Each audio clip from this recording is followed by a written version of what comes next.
अस्सलामु अलैकुम वरहमतुल्लाहि वबरकातुहू। अल्हम्दुलिल्लाहि लज़ी लम यत्तखिज़ वलदन व लम यकुल लहू शरीकुन फिल मुल्कि व लम यकुल लहू वलिय्युम मिन ज़ुल्लि व कब्बिरहु तकबीरा। अल्लाहुम्मा सल्लि व सल्लिम अला नबिय्यिना मुहम्मदिन।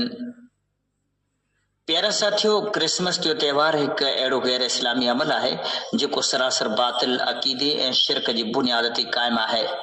यो डी ईसाई अकीदे के मुताबिक हज़रत ईसा अलैहिस्सलाम जी पैदाइश के तौर ते मल्हायो पियो वञे, पर उन सां गॾो अड़ो अकीदो वाबस्ता है जो इस्लामी तालीम जे बिल्कुल खिलाफ है।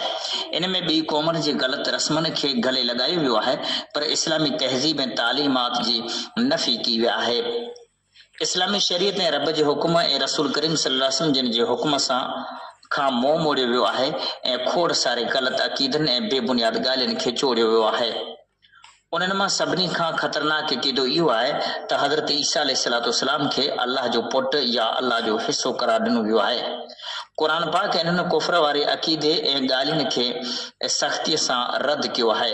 क़ुरान फरमाए थो तकादु समावातु यतफत्तरन मिन्हु व तनशक्कुल अर्ज़ु व तख़िरुल जिबालु हद्दा अन दऊ लिर्रहमानि वलदा।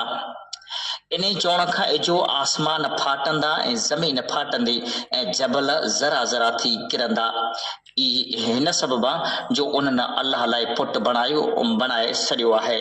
सूरत मरियम आयत नंबर 90 ऐं 91। इन क्रिसमस जो त्यौहार न सिर्फ तौहीद के खिलाफ है, पर ईसाई जी तहज़ीब ऐं गुमराही के फ़रोग़ ॾींदड़ है। मुसलमान जेके तौहीद जा आलम बरदार आहिनि, उन जे लाइ कंहिं बि सूरत में इहो जाइज़ न आहे त उहे इन त्यौहार में हिस्सो वठनि या उन्हनि खे मुबारकूं ॾियनि। पाण सगुरन सल्लल्लाहु अलैहि वसल्लम जिन फरमायो आहे त जेको कंहिं क़ौम जी मुशाबत अख्तियार कंदो उहो उन ई मंझा आहे। इहा अबू दाऊद जी हदीस आहे। सो असां एक खैर वारी उम्मत आहियूं, भली उम्मत आहियूं। असां अल्लाह जे रब हुअण ते राज़ी आहियूं, इस्लाम जे दीन हुअण ते राज़ी आहियूं ऐं मोहम्मद सल्लल्लाहु अलैहि वसल्लम जे नबी हुअण ते राज़ी आहियूं। इंशाअल्लाह असांजी हयाती इस्लाम आहे, असांजो मौत इस्लाम आहे ऐं असांजो वरी ॿीहर क़बर मां उथण बि इस्लाम आहे।